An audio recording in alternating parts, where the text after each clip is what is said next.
ఎల్లుండి మంత్రివర్గంలోకి తీసుకోబోతున్నారు, ప్రమాణ స్వీకారం చేయబోతున్నారని ఇప్పుడు ఒక వార్త వచ్చింది. అంటే వీళ్ళు ఎంతగా భయపడుతున్నారో, ఈ ఎన్నికల పక్క 11వ తేదీ నాడు ఎన్నికలుంటే జనరల్ గా ఎన్నికలు జరుగుతున్నప్పుడు, ఉప ఎన్నిక జరుగుతున్నప్పుడు రాష్ట్రంలో కోడ్ అమల్లో ఉంటుంది, ఇటువంటివి చేయడానికి వీలు ఉండదు. కానీ ఇది జూబ్లీ హిల్స్ వరకే పరిమితం, ఎన్నికల కోడ్ జూబ్లీ హిల్స్ వరకే ఉంది కాబట్టి మేము మంత్రివర్గాన్ని ప్రమాణ స్వీకారం అదరుద్దరి గారితో చేయించొచ్చని ఈరోజు ఎల్లుండి 31వ తారీఖు 11 గంటలకు వాళ్ళు ముహూర్తం పెట్టుకున్నారనే విషయాన్ని తెలుస్తాం. అంటే ఇదంతా చూస్తుంటే కాంగ్రెస్ పార్టీకి వాళ్ళకు ఓడిపోతామనేటటువంటి భయం పట్టుకున్నది. ఖచ్చితంగా కాంగ్రెస్ పార్టీ ఎన్నికల్లో ఓడిపోబోతున్నది అనేటటువంటి విషయం కూడా స్పష్టమైంది. బీఆర్ఎస్ పార్టీ గతంలో అధికారంలో ఉండి 10 సంవత్సరాలు ఈ రాష్ట్రంలో పరిపాలించి ఈ రాష్ట్రాన్ని అప్పుల కూపంలోకి నెట్టేసి ఎక్కడైతే ఎన్నికలు జరుగుతున్నాయో ఆ ప్రాంతంలో కూడా మనం ఎన్నికల ప్రచారం సందర్భంగా మనం పోయి చూస్తుంటే కనుక అక్కడ ఉన్నటువంటి పరిస్థితులు అధ్వానమైనటువంటి పరిస్థితులు ఉన్నాయి. ఇండ్లు లేనటువంటి వాళ్ళు, డ్రైనేజీలు లేవు, రోడ్లు లేవు, గతుకుల గుంతల రోడ్లు, ఉండడానికి ఇండ్లు లేవు, అనేక మంది. కానీ ఈ ప్రాంతాల్లో పెద్ద ఎత్తున ఉపాధిని వెతుక్కుంటూ ఈ ప్రాంతానికి వలస వచ్చిన వాళ్ళే ఎక్కువ ఉన్నారు. ఈ ప్రాంతంలో జూబ్లీహిల్స్ ప్రాంతంలో బోరబండ కానీ, రేవంత్ నగర్ కానీ, కార్మిక నగర్ కానీ, జవహర్ నగర్ కానీ, వయంగల్ నగర్ కానీ, ప్రాంతంలో అనేక ప్రాంతాలు, ఈ నియోజకవర్గంలో అనేక ప్రాంతాల్లో పెద్ద ఎత్తున ఉపాధిని వెతుక్కుంటూ ఆ ప్రాంతాల్లో నివసిస్తూ వివిధ రాష్ట్రంలోని వివిధ ప్రాంతాల నుంచి ఉన్నారు, ఉమ్మడి రాష్ట్రం నుంచి కూడా వివిధ ప్రాంతాల నుంచి ఉన్నారు. ఇక్కడ అనేక సంవత్సరాలుగా అక్కడ వాళ్ళు జీవిస్తూ ఉన్నారు.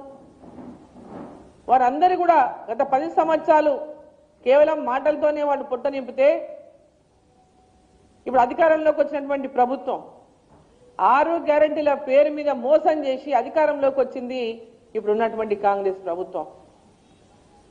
ఇంకొక నెల రోజులైతే 2 సంవత్సరాలు అయితే వీళ్ళు అధికారంలోకి వచ్చి ఏం ఎలగబెట్టకపోగా 6 గ్యారెంటీల మీద ప్రజలను మోసం చేసి ఆ ప్రాంతంలో రోడ్లే లేదు, ఆ ప్రాంతంలో డ్రైన్లే లేదు, ఆ ప్రాంతంలో ఇండ్లు లేని వాళ్ళకి ఇండ్లు ఇయ్యలేదు. ప్రతి 18 సంవత్సరాలు నిండినటువంటి మహిళకు ప్రతి ఇంట్లో 2,500 రూపాయలు ప్రతి మహిళకు ఇస్తామనేటువంటి హామీని నిలబెట్టుకోలేదు. ఇప్పటిదాకా 2,000 పెన్షన్ 4,000 చేస్తామనేటువంటి మాట నిలబెట్టుకోలేదు. వికలాంగులకు 6,000 రూపాయల పెన్షన్ చేస్తామన్న మాట నిలబెట్టుకోలేదు. చదువుకున్నటువంటి నిరుద్యోగులకు ఎంతో మంది ఉపాధి కోసం హైదరాబాద్లో నివసిస్తా ఉన్నారు. ఆ ప్రాంతాల్లో హైదరాబాద్ వలస వచ్చి ఆ ప్రాంతంలో నివసిస్తూ అక్కడ ఇక్కడ ఏదో పనులు చేస్తూ కూలి పనులు చేస్తూ బతుకుతా ఉన్నారు. గ్రాడ్యుయేట్ చేసినటువంటి పిల్లలు వాళ్ళు నిరుద్యోగులకు ఉద్యోగాలు ఇస్తాం, లేకపోతే నిరుద్యోగ భృతి ఇస్తాం, నెలకు 4,000 మాటలు కూడా నిలబెట్టుకోలేదు. అమ్మాయిలు డిగ్రీ చేస్తున్నటువంటి అమ్మాయిలకు కాలేజీలకు పోవడానికి ఎలక్ట్రిక్ స్కూటర్ ఇస్తామనేటువంటి మాట కూడా నిలబెట్టుకోలేదు. పై చదువుల కోసం బ్యాంకు ద్వారా 5 లక్షల రూపాయల లోన్లు ఇప్పిస్తామనేటువంటి మాట, వితౌట్ ఎనీ గ్యారంటీ ఇప్పిస్తామనే మాట నిలబెట్టుకోలేదు. ఇండ్లు ఇవ్వలేదు. వాళ్ళు 2 బెడ్రూమ్లను ఊరించి వాళ్ళు అట్లే ఎవరికి నీడ లేకుండా చేసిపోయిండ్రు. ఇప్పుడు వచ్చిన వాళ్ళు 5 లక్షల రూపాయలు ఇల్లు, 5 లక్షల రూపాయలకి ఇంటికి ఇస్తామని మాట చెప్పి పేదవాళ్ళకి ఇచ్చినటువంటి ప్రధానమంత్రి ఆవాస్ యోజన కింద ఇచ్చిన ఇండ్లు కూడా ఈనాటి దాకా పేదవాళ్ళకు అందినటువంటి ప్రభుత్వం కాంగ్రెస్ ప్రభుత్వం. మరి ఏ మొహం పెట్టుకొని వీళ్ళు అక్కడ వాళ్ళకి ఓటు ఏమని అడుగుతున్నారు?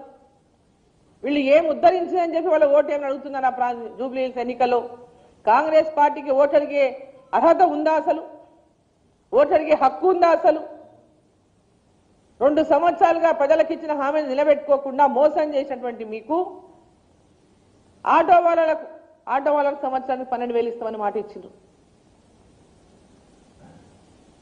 ఈరోజు ఎవరికి ఎక్కడ ఏ దోస్తే అది మాటలు ఇచ్చిండ్రు. దేవుళ్ళ మీద ఓట్లేసిండ్రు. వేములవాడ, గురుమూర్తి, మన్యంకొండ, ఎక్కడ పోతే ఏ గుడికి పోతే ఆ గుడి దగ్గర వాళ్ళ మీద దేవుళ్ళ మీద ప్రమాణాలు చేసి హామీలు ఇచ్చిండ్రు. సమ్మక్క సారలక్క, రామప్ప గుడికి పోయి రామప్ప గుడి దగ్గర ఎక్కడ ఏ గుడికి పోతే ఆ గుడి దగ్గర మేమిగో చేసేస్తున్నాం మీకు వచ్చేస్తున్నాయి అనేటటువంటి హామీలు ఇచ్చి అధికారంలోకి వచ్చినటువంటి కాంగ్రెస్ ప్రభుత్వం, కాంగ్రెస్ పార్టీ ఈరోజు ప్రభుత్వంలో ఉండి ప్రజలకు ఏమి ఇచ్చిందని చెప్పి మీరు ఓటు అడుగుతారని చెప్పి ప్రశ్నిస్తా ఉన్నా.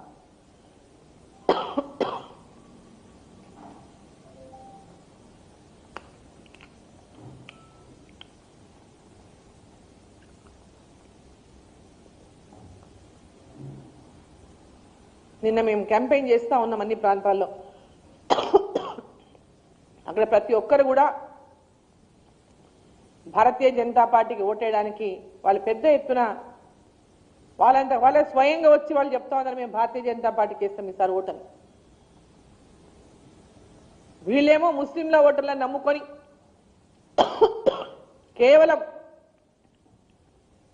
కేవలం ముస్లింలను మచ్చిక చేసుకొని ఎంఐఎం నుంచి పోటీ చేసినటువంటి అభ్యర్థిని కాంగ్రెస్ పార్టీ నుంచి ప్రకటించుకొని ముస్లిం ఓట్లతో గెలవాలంటేటువంటి తాపత్రయం తప్ప కాంగ్రెస్ పార్టీకి ప్రజలకేదో మేలు చేసో మంచి చేసో అభివృద్ధి చేసో ఓటేటటువంటి పరిస్థితి రోజు కాంగ్రెస్ పార్టీ లేదు. కేవలం ముస్లింల ఓట్లను నమ్ముకొని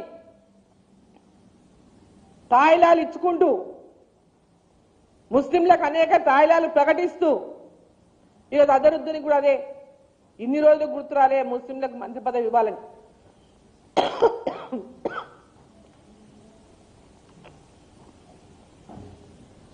వాళ్ళ ఓట్లు వేయించుకొని అధికారంలోకి వచ్చి 2 సంవత్సరాలుగా గుర్తురానటువంటి ముస్లింలకు మంత్రి పదవి గుర్తురానటువంటి ఈ కాంగ్రెస్ పార్టీకి ఈ ఎన్నికలప్పుడు ఓడిపోతామనేటటువంటి భయంతోన